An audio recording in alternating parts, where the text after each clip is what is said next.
இதுதான் சப்ஜெக்ட்டுக்கு காது கேட்காது, வாய் பேச முடியாது, இவ்வளோ ஏன் நம்ம தொட்டாலும் ரெஸ்பாண்ட் பண்ணாது. இது எந்த அளவுக்கு மோசமாக இருக்குன்னா பார்த்தீங்களா? இதுன்னு சொல்றீங்களே, இதுக்கு பேர் இல்லையா? ஏன் இல்லை, இருக்கு. பிரெயின் ராட், மூளை சிதைவு.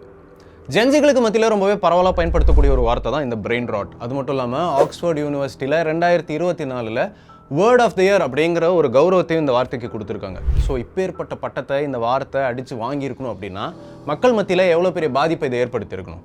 இதில் ஒரு கொடுமையான விஷயம் என்னென்னா, அவங்களுக்கு பிரெயின் ராட் இருக்குது அப்படிங்கிற விஷயமே இங்கே நிறைய பேருக்கு தெரியாது. இந்த பிரெயின் ராட் அப்படிங்கிறது நம்ம எல்லாரும் பார்த்து பயப்படணும் அப்படிங்கிற விஷயம் கிடையாது. ஆனால் பிரெயின் ராட்டை அசால்ட்டாகவும் விட முடியாது. ஸோ இந்த பிரெயின் ராட் அப்படின்னா என்ன, அவனை எப்படி அடிச்சு உரமாக உட்கார வைக்கிறது? முருகேசா, ஒரு டெட்லியான டிசீஸை எப்படி வெயிட் லாஸு, ஹேர் ஃபால் இந்த மாதிரியான சிம்டம்ஸ் வச்சு கண்டுபிடிக்க முடியுமோ அதே மாதிரி பிரெயின் ராட்டை 3 சிம்டம்ஸ் வச்சு கண்டுபிடிச்சிடலாம். 1, யூஸ்லெஸ்ஸான கான்டெக்டை பல மணி நேரமாக பார்க்கறது. 2, ப்ரொக்ராஸ்டினேட் பண்ணி இருக்கிற வேலையை தள்ளி போட்டுக்கிட்டே இருக்கிறது. 3, லேட்டாக தூங்கி லேட்டாக எழுந்திரிச்சு உங்களோட ஸ்லீப் சைக்கிளுக்கு நீங்களே சமாதி கட்டுறது. இவ்வளோ சிம்டம்ஸ் இருக்கக்கூடிய இந்த பிரெயின் ராட்டுடைய ஆரம்பம், அதாவது த வெரி பிகினிங் எங்க இருந்துன்னு உங்களுக்கு தெரியுமா? நம்ம சின்ன வயசுல ஸ்கூல் படிக்கும்போது 7 மணிக்கு ஜாக்கி ஜான் போடுறாங்க அப்படின்னா ஆரம்பத்துக்கே நம்ம எல்லா ஹோம்ஒர்க்கையும் முடிச்சு டிவி முன்னாடி உட்காந்துருவோம். ஏன்னா நமக்கு தெரியும் 7 to 7:30 அப்படிங்கிறது நம்மளுடைய என்டர்டெயின்மெண்ட் டைம், அதாவது ரிவார்ட் டைம் அப்படின்னு. ஆனால் என்னைக்கு ஸ்டடீஸ், ஒர்க், என்டர்டெயின்மெண்ட் இதெல்லாமே ஒரே டிவைஸ்குள்ளே வந்துச்சோ, அதாவது தூங்கும்போது ஃபோனு, சாப்பிடும்போது ஃபோனு, படிக்கும்போது ஃபோனு நம்ம ஃபோனுக்குள்ளே காலடி எடுத்து வச்சோமோ அன்னைக்கே இந்த ரிவார்ட் சிஸ்டத்தை நம்ம உடைச்சு பிரெயின் ராட்டுக்குள்ளே கொஞ்சம் கொஞ்சமாக என்ட்ராக ஆரம்பிச்சிட்டோம். முதல்லலாம் ஒரு விஷயத்தை பற்றி நம்ம தெரிஞ்சுக்கணுன்னா என்ன பண்ணுவோம்? தெரிஞ்சவங்க யார்கிட்டையாவது போய் கேட்போம். அதுவும் இல்லையா, புக்ஸில் நியூஸ் பேப்பர்ஸை ரெஃபர் பண்ணுவோம். அதுவும் இல்லையா, தெரு நெட் சென்டர் திறந்து வச்சுருப்பாங்க, அங்கே போய் நமக்கு தேவையான இன்ஃபர்மேஷனை நம்ம கேதர் பண்ணிப்போம். ஆனால் இப்போ அப்படி கிடையாது. மல்டிபிள் ஆப்ஸ்லேருந்து நம்ம இன்ஃபர்மேஷன் கெயின் பண்ணிக்கிட்டே இருக்கோம். இதனாலேயே எந்த இன்ஃபர்மேஷனை நம்ம கன்சிடர் பண்ணணும், எந்த இன்ஃபர்மேஷனை நம்ம இக்னோர் பண்ணணும் அப்படிங்கிறதுலேயே பாதி மென்டல் எனர்ஜி செலவாயிடுது. இந்த இன்ஃபர்மேஷன் ஓவர்லோடு தான் பிரெயின் ராட்டுக்கான ஒரு முக்கியமான காரணம். பொதுவாக பிரெயினோட வேலை என்ன அப்படின்னு பார்த்தீங்கன்னா கண்ட்ரோல் அண்ட் கோஆர்டினேஷன். இந்த வேலையை செய்கிறதுக்கே நமக்கு 3 டைப் ஆஃப் பிரெயின் தேவைப்படுது: reptilian brain, mammalian brain and human brain. முன்னெல்லாம் வேட்டையாடிக்கிட்டு இருந்தபோது சின்னதாக ஏதாவது சத்தம் கேட்டாலே ஏதோ ஒரு அனிமல் நம்மளை தாக்க வருதுன்னு நம்ம பிரெயின் பயங்கரமாக அலர்ட் ஆகிடும். இப்போது அதே இன்ஸ்டிங் ஃபோனில் ஏதாவது நோட்டிஃபிகேஷன் வந்தாலே கிக்கின் ஆகிடும். ஒரு நாளைக்கு சுமார் 100 to 150 நோட்டிஃபிகேஷன் வந்தால் நம்ம பிரெயின் கண்டினியூஸாக அலர்ட் ஆகி இந்த விஷயத்தில் ரெப்டிலியன் பிரெயினுடைய எஃபிஷியன்சி பயங்கரமாக கம்மியாயிடுது.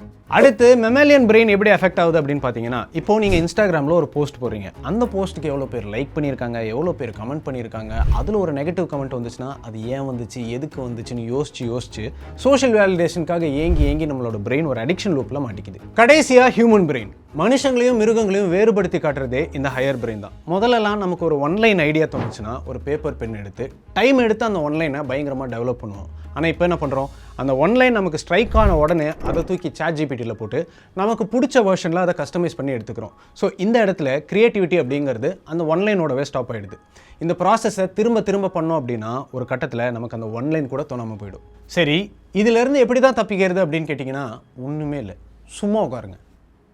சும்மா உட்காந்தா போர் அடிக்குமே அப்படின்னு நீங்கள் யோசிக்கலாம். லாக்டவுனில் கூட தான் நம்ம சும்மா உட்காந்துருந்தோம். அப்போ நம்ம என்ன பண்ணோம், ஃபோன் நோண்டிக்கிட்டு இருந்தோம். ஆனால் நியூட்டன் வாழ்ந்த டைமில் அவரோட ஊரில் ஒரு லாக்டவுன் போட்டாங்க. அப்போ போர் அடித்ததுனால அவர் கண்டுபிடிச்சது தான் கிராவிட்டி. அதே மாதிரி ஒரு கடல் பயணத்தில் டைம் பாஸ் ஆகணுமேன்னு CV ராமன் கண்டுபிடிச்சது தான் ஸ்கேட்டரிங் ஆஃப் லைட். அதே மாதிரி ஒரு ட்ரெயின் ட்ராவலில் JK ரவுலிங்க்கு தோணுன ஒரு சின்ன ஐடியா தான் ஹாரி பாட்டர். ஸோ போர்டம் அப்படிங்கிறது ஒரு வெற்றிடம் கிடையாது, நிறைய கிரியேட்டிவ் ஐடியாஸ் தோன்றதுக்கான ஒரு பிறப்பிடம். ஆனால் ஹியூமன்ஸ் எந்த அளவுக்கு பிரெயின் ராட்னால பாதிக்கப்பட்டிருக்காங்க அப்படின்னா, யூனிவர்சிட்டி ஆஃப் வர்ஜீனியாவில் ஒரு எக்ஸ்பெரிமெண்ட்டை கண்டக்ட் பண்ணுறாங்க. அது என்ன எக்ஸ்பெரிமெண்ட்னா, எல்லா ஏஜ் குரூப்பில் இருக்கக்கூடிய மக்களையும் கூட்டிகிட்டு வந்து அவங்க கிட்ட இருக்கிற எலக்ட்ரானிக் கேஜெட்ஸ் எல்லாம் பிடிங்கி வச்சிடறாங்க. அதுக்கப்புறம் அவங்கள ஒரு ரூமில் லாக் பண்ணுறாங்க. அவங்களுக்கு 2 சாய்ஸ் கொடுக்குறாங்க. ஒன்று, நீங்கள் சும்மா உட்காரலாம், இல்லை உங்கள் சேரில் இருக்கிற பட்டனை ப்ரெஸ் பண்ணி உங்களுக்கு நீங்களே ஷாக் கொடுத்துக்கலாம் அப்படின்னு. இந்த எக்ஸ்பெரிமெண்ட்டோட ரிசல்ட் ரொம்பவே ஷாக்கிங்காக இருந்தது. ஏன்னா அதில் கலந்துக்கிட்டதில் 67% ஆண்களும் 25% பெண்களும் சும்மா உட்கார முடியாமல், போர்டமை சகிச்சிக்க முடியாமல் அவங்களே ஷாக் கொடுத்துக்கிட்டாங்க. இந்த எக்ஸ்பெரிமெண்ட் மூலமாக நான் என்ன சொல்ல வரேன்னா, நீங்கள் நம்ம யாருமே நினைக்கிற மாதிரி கிடையாது. நம்மளால் போர்டமை சகிச்சிக்க முடியாது. நம்ம அப்படி தான் இவால்வ் ஆகிருக்கோம். நீங்கள் நம்பலனாலும் அதுதான் நெசம்.